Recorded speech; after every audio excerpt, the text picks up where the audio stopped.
അപ്പം നമ്മൾ കേദാർനാഥിൽ നിന്നും ബദ്രിനാഥിലേക്ക് പോവുകയാണ്. അപ്പോൾ ബദ്രിനാഥിലേക്ക് പോകുന്ന വഴിയിലാണ് തുംഗനാഥ് ക്ഷേത്രം, ഏറ്റവും ഹൈയസ്റ്റ് ശിവക്ഷേത്രം എന്നാണ് പറഞ്ഞത് അറിയപ്പെടുന്നത്. അവിടെ പോയിട്ടാണ് നമ്മൾ ബദ്രിയിലേക്ക് പോകുന്നത്. ഏറ്റവും സുന്ദരമായൊരു സ്ഥലമാണ് ഈ തുംഗനാഥ്. കുറച്ച് ട്രെക്കിംഗ് ഉണ്ട്, ഒരു 6 കിലോമീറ്ററോളം നടക്കാനുണ്ട്. നടക്കുന്ന സ്ഥലം എന്ന് പറഞ്ഞു കഴിഞ്ഞാൽ ഭയങ്കര ഭംഗിയുള്ള സ്ഥലമാണ്. ആ സ്ഥലത്തിന് പ്രത്യേക വിശേഷണങ്ങളൊക്കെ നൽകിയിട്ടുണ്ട്. അതുപോലെ തന്നെ മഞ്ഞുകാലത്ത് നല്ല മഞ്ഞ് വീഴ്ചയുള്ളൊരു സ്ഥലം കൂടിയാണ് കേട്ടോ. എല്ലാവരുടെയും മഞ്ഞ് വീഴ്ചയുണ്ട്, പക്ഷേ ഈ തുംഗനാഥിൻ്റെ ആ ഹിൽ സ്റ്റേഷൻ മുഴുവൻ, അതായത് അങ്ങോട്ട് ഹിൽ ടോപ്പിലേക്ക് കയറുന്നതിനനുസരിച്ചിട്ട് മഞ്ഞ് വീഴ്ച, മരങ്ങളിലൊക്കെ മഞ്ഞ് വീണിട്ട് ഭയങ്കര ഭംഗിയാണ് കേട്ടോ.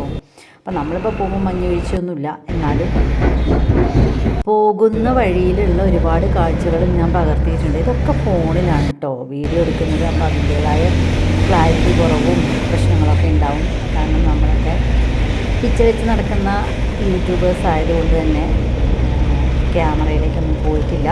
ഫോണിൻ്റെ ക്യാമറയിൽ വെച്ചിട്ട് തന്നെയാണ് ചെയ്യുന്നത്. അപ്പോൾ ആ പരിമിതിക്കുള്ളിൽ എടുത്തിട്ടുള്ള വീഡിയോകളാണ്. അപ്പോൾ വീഡിയോയ്ക്ക് ക്ലിയറും ഇതൊക്കെ കുറവുണ്ടെങ്കിൽ ക്ഷമിക്കണം കേട്ടോ.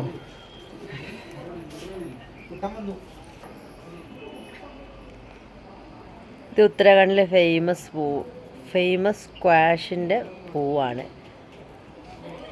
ഇത് വെച്ചിട്ട് ഇവരിവിടെ സ്ക്വാഷ് ഉണ്ടാക്കി വിൽക്കുന്നുണ്ട്. അടിപൊളി ടേസ്റ്റാണെന്നാണ് പറഞ്ഞത്. ഇതിൻ്റെ പേരെന്തോ പറഞ്ഞു, ഹിന്ദിയിൽ ഞങ്ങൾക്ക് മനസ്സിലായിട്ടില്ല. കണ്ടാൽ നമ്മുടെ അടീനിയൻ്റെ പൂ പോലെയൊക്കെ ഉണ്ട്, പക്ഷേ ഇത് കൊലയായിട്ടാണ് ഉള്ളത്. അപ്പോൾ നമ്മൾ തുംഗനാഥ് ക്ഷേത്രത്തിലേക്ക് കയറുന്നത് ഇവിടെ നിന്നാണ് കേട്ടോ. ട്രെക്കിംഗ് ആരംഭിക്കുന്നത്. നല്ല ജലദോഷമുണ്ട്, അതുകൊണ്ട് തന്നെ നല്ല കിതപ്പുമുണ്ട്. നമുക്ക് ഞാൻ നടക്കുമ്പോൾ, അതായത് നടന്നുകൊണ്ട് വീഡിയോ എടുക്കുമ്പോൾ നിങ്ങൾക്ക് മനസ്സിലാവും. കാരണം ഞാൻ ശ്വാസം ശരിക്കും കേൾക്കാൻ പറ്റും. നല്ല കിതപ്പുണ്ട്, അത് കാരണം കയറാനും കുറച്ച് ബുദ്ധിമുട്ടുണ്ടായിരുന്നു. ബുദ്ധിമുട്ട് വെച്ച് കഴിഞ്ഞാൽ എന്താ പറയുക, ആ ഒരു ജലദോഷത്തിൻ്റെ ആ ഒരു പ്രശ്നമുള്ളത് കൊണ്ടുള്ള ബുദ്ധിമുട്ട്.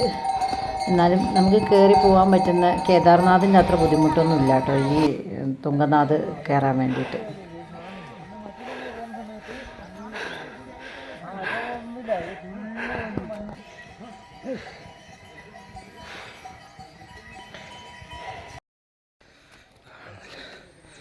അപ്പോൾ ഉത്തരാഖണ്ഡിലെ പ്രധാനപ്പെട്ടൊരു സ്ഥലമാണ് കേട്ടോ ഈ ചോപ്ത എന്ന് പറയുന്നത്. മിനി സ്വിറ്റ്സർലാൻഡ് എന്നാണ് അറിയപ്പെടുന്നത്. കാരണം അത്രയും മനോഹരമാണ് ഇത് കാണാൻ കേട്ടോ. നമ്മൾ കണ്ണുകൊണ്ട് കാണുന്ന ആ ഒരു ഭംഗി നമുക്ക് ഈ ഫോണിലൂടെ പകർത്താൻ പറ്റുന്നില്ല. എന്തായാലും മഞ്ഞുകാലത്തൊക്കെ ഭയങ്കര ഭംഗിയായിരിക്കും. ഇപ്പം മഞ്ഞ് ചെറിയ തോതിലൊക്കെ നമുക്ക് കിട്ടിയിട്ടുണ്ട്. അപ്പോൾ അതുകൊണ്ട് ചെറിയതായിട്ട് കോടയൊക്കെ വന്ന് ആ ഒരു ഭംഗി നമുക്ക് കിട്ടി. പക്ഷേ എന്നാലും നല്ല ഭംഗി കിട്ടുന്നത് മഞ്ഞുകാലത്തായിരിക്കാം. എന്തായാലും സമുദ്രനിരപ്പിൽ നിന്നും 3860 മീറ്റർ ഉയരത്തിലാണ് ഈ തുംഗനാഥ് ശിവക്ഷേത്രം സ്ഥിതി ചെയ്യുന്നത്. ചന്ദ്രശില ക്ഷേത്രം എന്നാണ് പറയുന്നത്. ഏറ്റവും ഹയ്യസ്റ്റാണ്, ലോകത്തിലെ ഏറ്റവും ഹയ്യസ്റ്റാണ്. അപ്പോൾ നമുക്ക് നടന്ന് കയറുമ്പം ബുദ്ധിമുട്ടുകളുണ്ടോയെന്ന് ചോദിച്ചു കഴിഞ്ഞാൽ കയറ്റം കയറുന്നതിൻ്റേതായ ബുദ്ധിമുട്ടുകളുണ്ട്. പക്ഷെ നടക്കാൻ അത്ര നടന്ന് കയറാൻ എന്താ പറയുക, കേദാർനാഥിൽ കയറിയ ആ ഒരു ബുദ്ധിമുട്ടൊന്നും നമുക്ക് ഇവിടെയില്ല. പക്ഷേ ഇവിടെയും കുതിരയൊക്കെ ഉണ്ട് കേട്ടോ. കുതിരേൻ്റെ പുറത്തുള്ള ആ ഒരു സവാരി ഒരുവിധം എല്ലാ സ്ഥലങ്ങളിലും നമുക്ക് ഒരു ബുദ്ധിമുട്ടായി മാറാറുണ്ട്. ഇവിടെ അത്ര കണ്ട് കുതിരയില്ലെങ്കിലും എന്താ പറയുക, വിരലെണ്ണാവുന്ന കുതിരകളുണ്ടെങ്കിലും നമ്മൾ ശ്രദ്ധിക്കുകയാണെങ്കിൽ അത്ര നമുക്ക് ബുദ്ധിമുട്ടില്ലാതെ നടന്നു പോകാൻ പറ്റുന്നുണ്ട്. അപ്പം ഇതിൻ്റെ ഈ താഴ്വരകളിൽ ഈ ഒരു മഞ്ഞപ്പൂ ഭയങ്കര ഭംഗി കൊടുക്കുന്നുണ്ട് കേട്ടോ. നല്ല ഭംഗിയുണ്ടായിരുന്നു അത് കാണാൻ. അപ്പം കുറച്ച് ഞാൻ വീഡിയോയിൽ കൂടി ഇങ്ങനെ പകർത്തിയെന്ന് മാത്രം. പക്ഷേ ശരിക്കും നമുക്ക് എന്താ പറയുക, കണ്ണിൻ്റെ ആ ഒരു കാഴ്ച, നമ്മൾ പറയില്ലേ കണ്ണിന് കുളിർമ തരുന്ന കാഴ്ച, ആ ഒരു കാഴ്ച നമുക്ക് എത്ര വീഡിയോഗ്രാഫി എടുത്താലും അതിലൂടെ നമുക്ക് കാണിച്ചു തരാൻ പറ്റില്ല.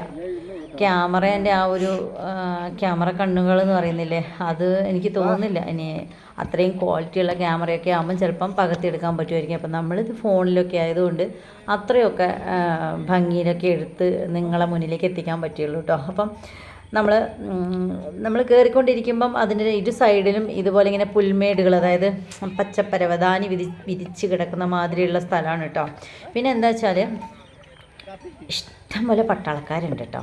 പട്ടാളക്കാർ അവരെന്താ വെച്ച് കഴിഞ്ഞാൽ ഇതൊക്കെ അതിർത്തിയുടെ ഏകദേശം അതിർത്തിയോട് ചേർന്ന് നിൽക്കുന്ന സ്ഥലങ്ങളായതുകൊണ്ട് തന്നെ അവരെപ്പോഴും ഉണ്ടാവും. പിന്നെ ഇത് ഫോറസ്റ്റിൻ്റെ ഒരു ഭാഗമാണല്ലോ. ഫോറസ്റ്റ് എന്ന് വെച്ച് കഴിഞ്ഞാൽ എന്താ പറയുക, ഇതൊക്കെ ഗവൺമെൻറ് അധീനതയിലുള്ളതല്ലേ. അപ്പോൾ എന്തായാലും അവർ സെക്യൂരിറ്റീസ് ഉണ്ടാവും.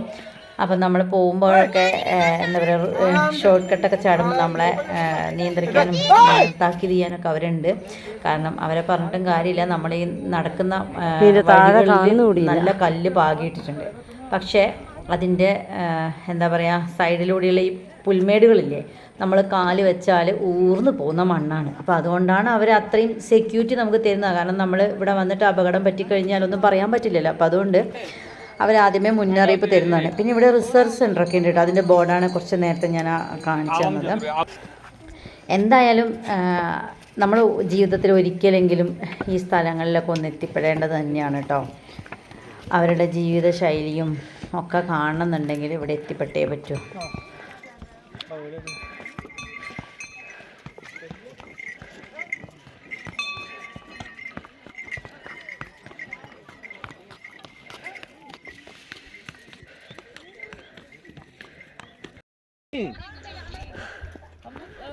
അപ്പോൾ നമ്മൾ നടന്ന് ഏകദേശം നമ്മൾ ആ ഒരു നമ്മളെ എന്താ പറയുക സ്ഥലത്ത് എത്താൻ ആയിട്ടുണ്ട്. അപ്പോഴേക്കും നമുക്ക് കോട നന്നായിട്ട് ഇറങ്ങി വന്നു കേട്ടോ. കോട വന്നിറങ്ങിക്കഴിഞ്ഞാൽ പിന്നെ നമുക്ക് അമ്പലത്തിൻ്റെ വ്യൂ ഒക്കെ കൃത്യമായിട്ട് നമുക്ക് ക്യാമറയിലൊന്നും പകർത്താൻ പറ്റില്ല ശരിക്കും പറഞ്ഞാൽ. ഞങ്ങൾ ഈ തുംഗനാഥ് ശില, അതായത് ആ ക്ഷേത്രത്തിൻ്റെ കുറച്ചുകൂടെ അപ്പുറത്തേക്ക് പോകാനുണ്ട് വ്യൂ പോയിൻ്റ്. അതായത് ചന്ദ്രശില എന്ന് പറഞ്ഞത് കാണാൻ അവിടേക്ക് പോകണം. പക്ഷേ ഈ കോട കാരണം നമുക്കൊന്നും വീഡിയോയിൽ പകർത്താൻ പറ്റില്ല. അത്രയും കോടയായിരുന്നു. ജസ്റ്റ് പോയി കണ്ടുവരിക എന്നല്ലാതെ വേറൊന്നും നടന്നിട്ടില്ല. അപ്പോൾ ഇതാണ് ഇപ്പം തന്നെ ചെറുതായിട്ട് മഴയും ചാറുന്നുണ്ട്, കോടയുണ്ട്.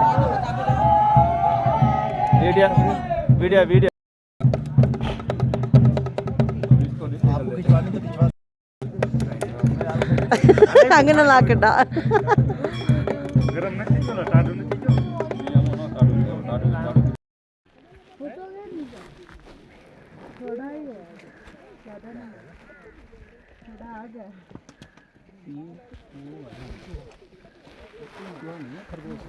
खरगोश है, वो इतनी तेजी से नहीं खाता है, ऐसे नहीं करता। हाँ, वो खरगोश जैसे खा रहा है।